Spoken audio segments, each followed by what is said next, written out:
assim, ó, temos uma prática muito acentuada nos centros espíritas, diz. Aquele lance que o cara apresenta alguns sintomas, logo diz que é médium e coloca ele na atividade mediúnica para depois estudar. Isso é correto, Andréia? Isso é perigoso. Eu não vou usar o correto e o incorreto, tá bom? Porque Sim. cabe a cada um julgar. Mas Uhum. isso é perigoso e eu vou explicar por quê. Primeira coisa, Kardec disse, os espíritos informaram na codificação que não existe um diagnosticador de mediunidade, tá? Ninguém pode chegar para alguém, para outra pessoa e falar, você é médium. Não pode acontecer isso. Isso é uma especulação. Por quê? Para saber se a pessoa tem a mediunidade ostensiva, ela precisa experimentar, passar por um processo para chegar até a confirmação daquilo. Então, a primeira coisa, eu tenho sensações. Kardec fala de alguns sinais, mas eles não podem deixar dúvida. Tem várias sensações que as pessoas confundem com relações emocionais, orgânicas, sejam de hormônios, de falta de vitamina, seja de uma obsessão, vários fatores que a pessoa começa a identificar no seu dia a dia. Quem não conhece a fundo mediunidade já logo diz: é mediunidade. E muitas vezes não é, isso é um perigo a ler. Porque olha só, a pessoa pode estar passando por uma obsessão. E aí ela vai ver espírito, ouvir espírito, ter sensações estranhas de presença de alguém seguindo. Ela vai relatar isso a alguém que não está muito, não conhece a fundo o processo e a mediunidade ou os outros fenômenos que acontecem, já logo diz, isso é mediunidade, vá para o trabalho mediúnico. Quando a pessoa chega ali, ela está obsediada. A obsessão é a ação insistente de um espírito com uma intenção, muitas vezes uma intenção maldosa, uma intenção de dominar, uma intenção de constranger, uma intenção baseada em algum motivo, né? E de repente, o que nós deveríamos fazer? Promover o afastamento através da melhora e da modificação do encarnado desse processo obsessivo. Se a gente julga como mediunidade e coloca essa pessoa num trabalho mediúnico, como médium, para dar passividade, ela não sabe o processo, ela não estudou. E ali ela vai começar a dar mais vazão, abrir mais oportunidade para esse espírito estar influenciando e agindo. Então, ela pode até, o espírito pode promover sensações e ela vai falar como se fosse uma manifestação mediúnica, mas não é. É esse espírito que está ali a obsediando. Isso é um perigo. E olha a responsabilidade. Então, não vou falar é correto e não é correto, mas pense em todo o processo. Analise como acontece esse mecanismo, todas as outras oportunidades. Não há nenhum sinal característico físico que realmente fale é mediunidade, não há. Mas as pessoas falam muitas coisas, muitas coisas.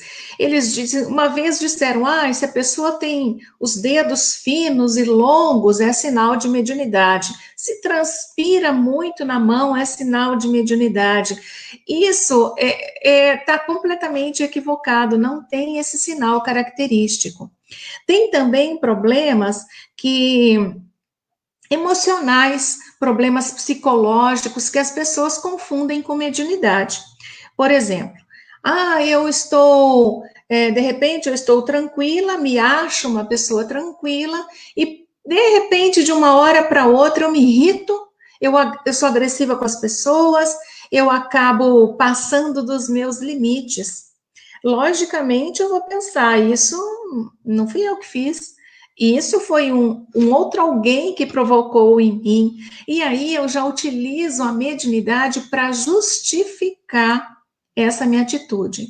quando isso, se for um espírito agindo e provocando dessa maneira, ele está me obsidiando.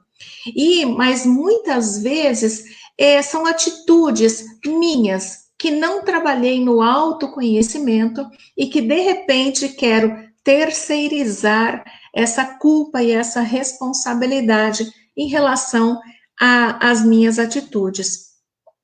Tem também fatores hormonais, né? Tem fatores que o organismo tem algumas necessidades e as pessoas falam, olha, eu tô tão cansada, eu me sinto tão exausta, parece que tô sempre acompanhada, alguém tá me sugando, eu não gosto muito desse termo, tá bom? Só utilizei para vocês entenderem o que eu quero dizer. E aí, de repente, vai falar, não, isso é porque você é médium. E aí falam assim, e trabalhar com a mediunidade é uma obrigação, porque se você não trabalhar com a mediunidade, você será prejudicado. Infelizmente, essa ideia se disseminou no movimento espírita e espiritualista, né? Que nem todos os espiritualistas são espíritas, mas todos os espíritas são espiritualistas, visto onde está o contexto da doutrina como filosofia espiritualista. Mas vamos pensar uma coisa: todos nós temos uma sensibilidade, todos nós temos um corpo material e temos um corpo fluídico, o nosso perispírito. Esse corpo de fluidos é o mesmo material do ambiente que nos cerca. Todos os espíritos têm esse corpo fluídico. E ali eles têm características de pensamento e de sentimento. O ambiente ao nosso redor, os fluidos são neutros, mas também recebem essa influência e essas características. E o que acontece? Ali, então, tem intenções, qualidades. Todos nós absorvemos esses fluidos. O nosso perispírito absorve esses fluidos, ele não tem um filtro. Ele não vai dizer, não vou absorver fluido bom ou não vou absorver fluido mal, que seria mais lógico. Ele absorve fluidos. Se nós estamos na mesma sintonia de pensamentos e sentimentos, a gente identifica isso. Então, nós somos capazes de perceber um ambiente favorável, um ambiente desagradável, uma pessoa que está com uma irradiação com seus fluidos, com uma característica mais feliz, mais alegre, mais harmônica, e uma pessoa que tem esses fluidos mais em desarmonia, que nos causam sensações nada boas, desagradáveis, que dá para a gente perceber uma desarmonia. Isso não é mediunidade. Mediunidade é intermediária, é servir de intermediário, de instrumento ou de intérprete. Isso são percepções de fluidos que todos nós conseguimos. E isso todos nós fazemos, pelo menos uma ou duas vezes na nossa vida. Quem nunca entrou num lugar e se sentiu bem ou se sentiu mal? Conversou com alguém, se sentiu bem ou se sentiu mal? Aí, quando a gente não encontra explicação para isso, chega sempre alguém e diz que é a tal mediunidade. Então, as pessoas, elas procuram as casas espíritas, muitas vezes contaminadas com essas ideias. E isso é extremamente perigoso, porque elas já criam uma expectativa a respeito. Que expectativa? Vamos pensar agora, nós temos milhões de anos, mas nós temos a doutrina espírita há 160, pouco mais de 160 anos, para nos esclarecer muitos pontos importantes.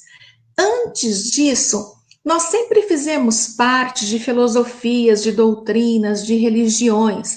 Pensando um pouco em história, nós sempre tivemos necessidade de ídolos, de pessoas que nos serviam de motivação, de exemplo, e que nós ficávamos ali sempre gostando, gloriando aquela pessoa. Isso é da natureza do ser, nós temos essa necessidade. Olha como fazem, não sei se faz ainda tanto sucesso, faz muito tempo que eu não assisto novela, mas quando tinha essas novelas, deve ter ainda, as pessoas adoravam e se tornavam ali apaixonadas por um personagem, né? E muitas vezes ele nem representava, nem era tudo aquilo, mas idealizávamos, porque nós temos essa necessidade. Quando a gente fala a respeito de mediunidade, nós temos o exemplo do trabalho de pessoas extremamente bondosas. Tem também de pessoas que não são tão bondosas, né? Que utilizam a mediunidade para satisfazer seu orgulho e sua vaidade. Mas nós temos exemplos de médiuns que trabalham, se dedicam. Vou falar como ser humano, como espírito, como pessoa. São pessoas bondosas que fazem trabalhos de amparo e de ajuda para o outro. Nós começamos a admirar aquele trabalho, a gostar, a destacar aquela pessoa. O que acontece? Quando a gente pensa em, será que isso é uma mediunidade? Imediatamente aquele danadinho do orgulho que mora dentro de todos nós, ele já fala mais alto. Opa, mediunidade? Será que eu serei um médium? E ele já pensa em destaque, ele já pensa numa situação de fazer uma diferença, não necessariamente para servir ao próximo, mas para satisfazer a sua própria vaidade. Então, as pessoas vêm numa casa espírita com essa expectativa. As pessoas querem ser médiums. Imaginam que médiums são aqueles oráculos e profetas que nós ouvimos falar muito da antiguidade. E equivocadamente sempre imaginamos que eram pessoas privilegiadas, pessoas mais próximas da evolução ou de Deus. Quando o Espiritismo chega e nos explica como tudo funciona, ele coloca que a mediunidade não é um privilégio. A mediunidade todos temos. Numa oportunidade de um planejamento reencarnatório que a gente participa em muitos momentos, nós podemos ter uma atividade que nos leve a servir ao próximo. Mas somente através da mediunidade nós conseguimos servir ao próximo? Não, são diversas atividades que nós podemos fazer no nosso dia a dia. Independente de participarmos de uma instituição ou não, nós podemos, no nosso dia a dia, servir ao próximo. Através do nosso olhar sem julgar, do nosso ouvir, da nossa paciência, da nossa compreensão, de diversas maneiras. Não faltam oportunidades para servir, para ser melhor, para colocar em prática a máxima de caridade que a doutrina espírita nos traz, a máxima que Jesus nos trouxe de amar ao nosso próximo, amar a Deus, cuidar do próximo e amar a nós mesmos. Só que nós imaginamos que os médiuns são pessoas que têm esse privilégio. Ao contrário, tem outras pessoas que acham que a mediunidade é um castigo. A pessoa vai sofrer com a mediunidade, porque não se entende como trabalha. Como muitas pessoas demoraram, e ainda como o Ale falou, nós estamos apenas molhando a pontinha do pé naquele imenso oceano de conhecimento que ainda temos que adquirir. Mas o que as pessoas mais falam é o que é uma inverdade. E eles dizem que o médium sofre, que o médium tem privações, que o médium tem um monte de coisas que não pode fazer. Aí tem outras pessoas que então morrem de medo. Quando acham que tem a possibilidade de ser médium, elas não querem, elas querem fugir, elas não querem passar por esse processo. Olhem só, a responsabilidade de equilíbrio é para todos, não somente para médiums. Todas as pessoas precisam buscar e manter essa harmonia.